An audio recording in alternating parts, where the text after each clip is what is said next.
نسمع عن كلمة أوزبكستان أو منتخب أوزبكستان نفتكر إن هو منتخب مهمش كرويًا، مالوش في الكورة، ما عندوش اللعيبة يعني اللي تجاري منتخبنا، نتفاجئ بلعيبة ومنتخب منظم تكتيكيًا، مهاريًا، فرديًا، بيكسبنا 2-0 مستريح، بيلاعبنا بلاعب أو مهاجم يعتبر اللي دخّل فينا جونين تقريبًا مرتبه ممكن ما يجيش قد مرتب لاعب في منتصف جدول الدوري المصري، فريقه في منتصف الجدول. مش هنقول بقى اهلي وزمالك وبيراميدز ولا محترفين ولا الكلام ده كله. منتخب مصر كده بيفكرني مع حسام حسن بمنتخب برادلي، لو نفتكر كده لما كنا بنلعب في تصفيات كاس العالم كان معانا في المجموعه منتخب غينيا، منتخب موزمبيق، منتخب زيمبابوي، تصفيات كاس العالم 2014 البرازيل.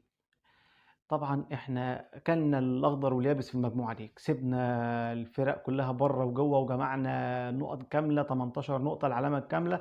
مصر كده في طريقها يعتبر لكاس العالم، باقي على الحلم خطوه.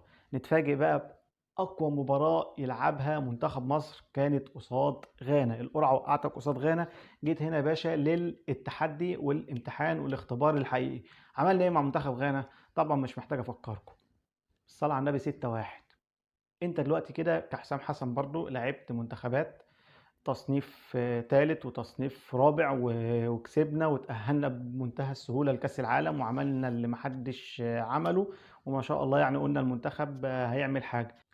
لو بصينا بقى لإمكانيات غانا بإمكانيات أوزبكستان حاليا، منتخب غانا لو لعب أوزبكستان دي ممكن ياكلها أكل. حابب أوجه